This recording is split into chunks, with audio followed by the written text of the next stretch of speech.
Hey Fret fans, Scott here from Fret Props, and today we're going to be installing our talking skull servo kit into a plastic skull. So this kit comes with a servo, which I've already installed into the servo block that's included as well, a bracket here, and a ServoTalk controller. We're going to be using this plastic skull, but the same idea should work with pretty much any of the plastic skulls that you would get as part of a skeleton from one of the big box stores, or just on their own from Spirit or Home Depot or any of those retailers. So for this project, the first thing we're going to do is install this bracket here onto the skull. And you'll notice that there's one side that has 3 holes along the edge here and one that only has 2. So what we want to do is use the longer edge to be the edge that goes flat against the bottom of the skull. So I'm just going to line this up. This is a skull we've used before in a couple demo videos. I'm just going to line this up and I'm just going to screw it on, trying to make sure that it's nice and straight and not, askew in one way or the other. We're just going to use some panhead screws for that.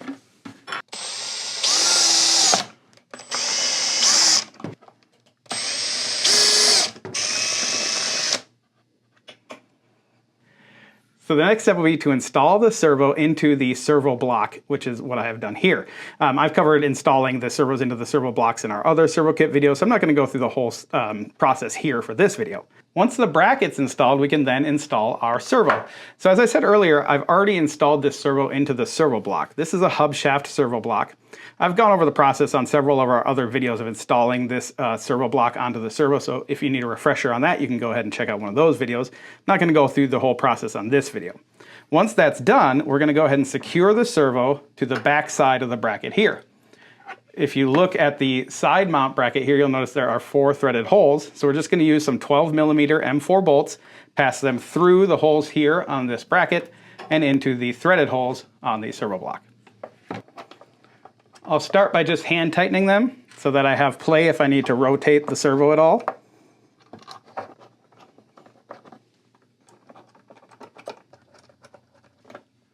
Once all the bolts are threaded, I can then tighten them down all the way, and then use our 3mm Allen wrench to tighten them fully. Once I have the servo attached to the bracket, the next thing I'm going to do is actually rotate it by hand clockwise until it stops. And then I'm going to turn it back so that one of the unthreaded holes is facing towards the jaw. You can see here that I've drilled a small hole in the jaw. What we're going to do next is use a beam. This is a 9-hole beam, and we're going to use that to attach the jaw to the servo so that when the servo rotates, it's going to pull the jaw open and shut.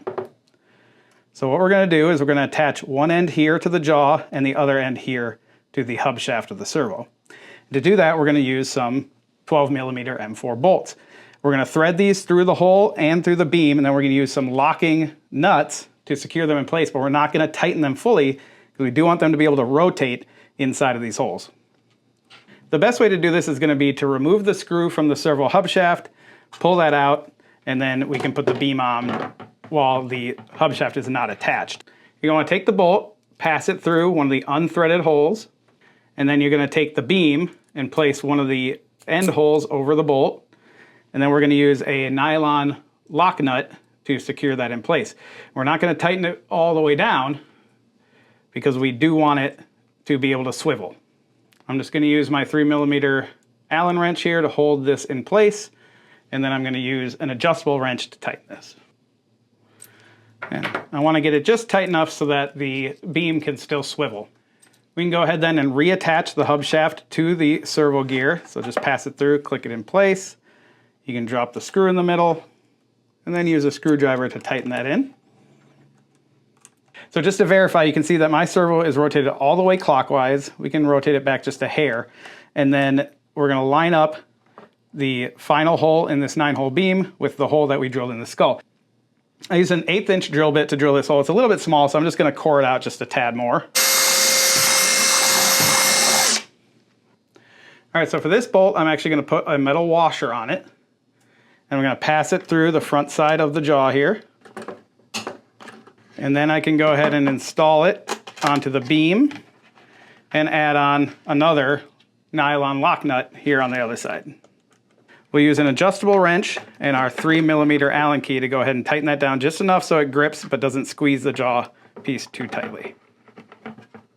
All right, we can then test our movement. So you can see here, that as the servo rotates, the jaw will open and close. All right, next up, we're going to program the servo using our ServoTalk controller. All right, so this is the ServoTalk controller, and it's a perfect controller for making a talking skull using a servo. That's because it has one dedicated output that will actually sync servo movement to dialogue.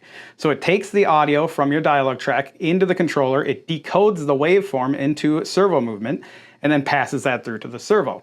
So it's perfect for doing a talking skull. So let's check it out. Open up the box here. It does include a 6-volt, 2-amp power supply. Most servos are very happy at 6 volts, so that'll work well. The controller itself is right here. So you can see here on the controller that there are actually 4 servo outputs. The top one here, labeled mouth, is the one that will sync to audio. The other 2, for eyes and head, or any other servos you want to use, will be randomized. Whenever the controller is receiving an audio signal, or when it's idle, they can create random movement in additional servos. The last one here is an LED output, which is for use with RGB neopixels, so it can actually use those to create different color changing effects on a neopixel.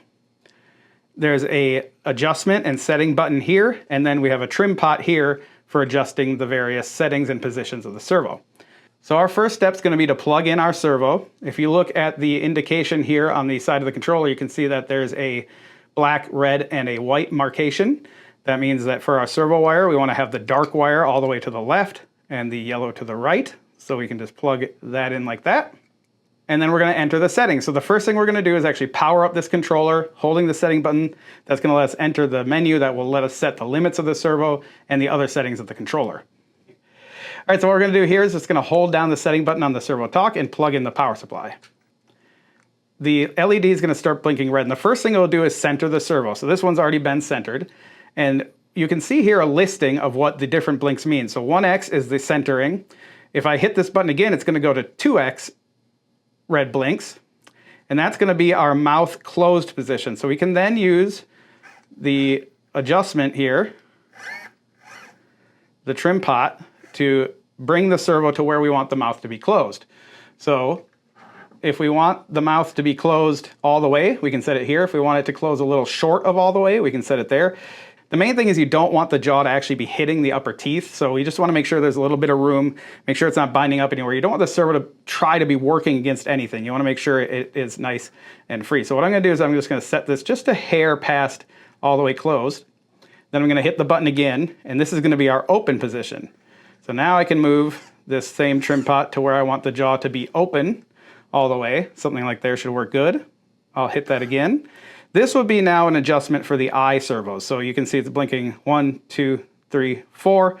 So this is going to be eyes left, and then 5 will be eyes right. We can just skip through these because we're not using those servos for this demonstration. When you finish going through the red blink settings, it's actually going to move now to these yellow blink settings. And these are ones that you can adjust easily on the fly with a tap. So for now, I'm not going to mess with any of these. Basically, the first one here is how much random movement you're going to get when the servos are activated. The second blink here is the sensitivity of the mouth. So for 2 yellow blinks, you see mouth sensitivity there. That'll be easier to adjust once we have our audio playing. The third is the eye color. So if you do have an RGB neopixel attached to the eyes or several, you can adjust the color here. And then the final one is the mode for the LED. So you have modes where they can either pulse with the audio or just stay on. When you're done with all that, you hit the button one last time and you'll see the green light blinking indicating the controller is ready for audio. So let's go ahead and attach an audio signal. We're going to be using a Bluetooth controller for that. Now you can use any audio source with a ServoTalk. It doesn't have to be something that we sell. It can be a regular MP3 player, it can be a computer, it could even be a phone. Whatever produces audio that at least a line level and can send it into the ServoTalk will work. We're going to be using our Bluetooth controller here, and in this case I'm using an amped version because I want to use a passive speaker, but you could use our regular version as well. So what the Bluetooth is it's actually a triggerable MP3 player. What that means is that it can actually play MP3 files when one of the inputs is triggered. We have up to 4 inputs here on the amped. The regular version has 8. So what I've done is I've actually loaded a sound onto the SD card. To do that, you just create a folder called Input 1 if you want to use the sound that's in Input 1, and you put an MP3 file in there. And what we're going to do is we're going to power this up. I'm going to connect a speaker, and then we're going to connect a line from the MP3 out to the audio in on the ServoTalk, and we're going to see that then control the movement of the jaw of the skull. So I have one of our small prop speakers here, and I'm just going to wire this to the speaker output here on the Bluetooth. I'm just going to use the right speaker output and just put red into plus and black into negative. We can use a 12 volt 5 amp power supply to power the Bluetooth. That should be plenty of amperage for the player and the speaker. The power just plugs right in here. You can see that this controller can operate on 12 to 24 volt. If you really want to use the most of the amp, you're going to want to use a 24 volt power supply. So the next thing I'm going to do is wire a trigger up to the Bluetooth. And the way the Bluetooth works is you do actually want to have voltage coming into the C terminal here. And it can be anywhere from 5 to 24 volts. So what I'm going to do is I'm going to take a piece of scrap wire here, and I'm just going to jump the positive terminal here up at the top to the C terminal here at the input. I'm then going to take the 2 wires from our trigger. In this case, we're using a simple push button. I'm going to put one wire into the negative here and the other into number 1 here to trigger input 1. So I have one wire here into negative, the other wire coming down here to 1. If I wanted to trigger any of the other inputs, I would just wire it to 2. Or if I wanted to do 3 or 4, I would then have this jumper going to C here and the other wire going to 3 or 4. Once everything is wired up, we can go ahead and test our sound. Now, of note, there are volume adjustments here, so there's actually an MP3 out volume for each channel. So this is sort of like your master volume, and then there's your speaker volume as well here for each of the left and right speakers. So let's go ahead and press the button and hear our sound. Hey, listen to me. Here are a few rules. And we can go ahead and stop that. Pay attention. We can unplug to stop that. So that's going to be our audio track. So let's now connect this to our newly made talking skull. All right, so now that we have the ServoTalk all programmed and ready to go, and we have our audio set up in our Bluetooth, we can connect the two. So we're going to take a stereo audio cable here, connect it to the MP3 out here on the Bluetooth, then we'll connect the other end to the audio terminal here on the PicoTalk. All right, we can now go ahead and trigger our audio and watch the skull talk along. Hey, listen to me. Here are a few rules. You better pay attention. I'm going to turn the volume down here. So you can see this is actually working pretty well. If we wanted to adjust any of the settings, all we have to do is tap here. This is now the eye or head movement. Again, those other servo outputs we're not using. This is the sensitivity. So here we can actually increase that. So now it's a little bit too sensitive. But we want to dial it just down to wherever we're getting a good amount of movement out of the servo and the jaw. That actually looks pretty good to me. And we'll hit set again, and then we go through the eye settings, which we're not using for this, and back to normal operation. We can now turn up the speaker again and hear the dialogue and watch the skull talk along. It's may cause nightmares and psychological problems that will haunt you for years. All right, so that's a quick look at installing our talking skull kit into a standard plastic talking skull using our ServoTalk controller and a Bluetooth as our audio source. Of course, as always, if you have any questions, you can leave a comment on this video or send us an email at sales@frapos.com. Thanks so much for watching, and we'll see you next time. Hey, listen to me. Here are a few rules. You better pay attention.